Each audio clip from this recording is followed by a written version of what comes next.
কি হয়েছে রে? ভাই কিছু না, ওই ভাবি মরে যাওয়ার সময়। হ্যাঁ, ভাবি মরে যাওয়ার সময় কি হয়েছে আমাকে ভালো করে খুলে বল। ভাই, ভাবি যখন অসুস্থ ছিল তখন তো তুমি ঢাকায় ছিলা, তুমি তো তখন আসতে পারোনি। তাই আমি ভাবিরে হসপিটালে ভর্তি করিলাম। আর ভর্তি করার পরে ডাক্তার বলছিল ভাবির ইমার্জেন্সি অপারেশন করা লাগবে। আর ওই অপারেশন করার জন্য 90,000 টাকা লাগিল। কিন্তু তখন তো আমার কাছে টাকা ছিল না, তাই চেয়ারম্যানের কাছ থেকে 1,00,000 টাকা সুদে আনিলাম। সেই জন্যই চেয়ারম্যান লোক পাঠাইছে সুদের টাকা নেওয়ার জন্য। কিন্তু ভাই, আমার কাছে তো এখন কোনো টাকা নেই। তাহলে এখন আমি কি করবো কও তো? ও আচ্ছা, দাঁড়া।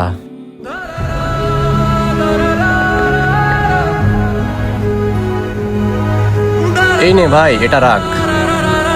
কি এইটা ভাই? ভাই, এটা তোর ভাবির শেষ স্মৃতি। তোর ভাবি মারা যাওয়ার আগে আমার হাতে এটা দিয়ে কইলো কি, শিদুলের বিয়ের সময় শিদুলের বোর হাতে এটা পরাই দিও। আর ভাই, আমার কাছে দেওয়ার মতো এটা ছাড়া আর কিছুই নেই। তাহলে ভাই তুই থাক, আমার আবার গাড়ির সময় হয়ে যা, আমি চলে গেলাম। ভাই তুমি সাবধানে যেও। আচ্ছা ঠিক আছে।